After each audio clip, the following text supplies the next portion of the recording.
Welcome back to our channel, your learning partner Learn Now. Today, we have an exciting topic to discuss, the difference between two commonly used SQL commands, truncate and delete. So, let's get started. Before we jump into the details, let's take a quick moment to understand the basics.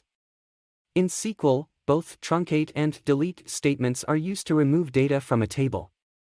However, they function differently under the hood, and it's essential to know when and how to use each one. So, let's start with the delete statement.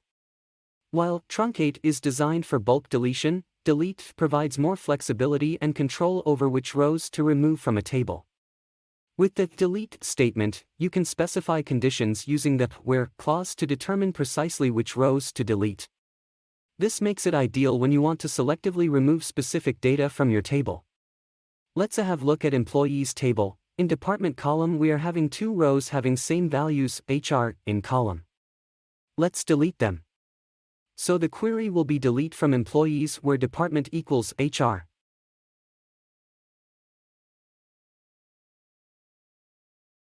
Query is executed successfully, two rows is deleted. In this example, we're using the delete statement to remove only those rows from the employees table where the department is HR. As you can see, delete allows us to be more precise in our deletion process. The truncate statement is a fast and efficient way to remove all data from a table. It essentially deletes all the rows in the table, but unlike the delete statement, it doesn't keep a log of the deleted rows, making it faster and less resource intensive. As you can see in this example, the truncate statement clears out the employees table, removing all the rows. However, be cautious. Truncate is an all-or-nothing operation and cannot be rolled back. So, make sure you have a backup or that you're absolutely certain about your actions before using it. Now that we've explored the basic differences between truncate and delete, let's compare them side by side. Here's a quick comparison table that highlights the key differences between truncate and delete. Take a look.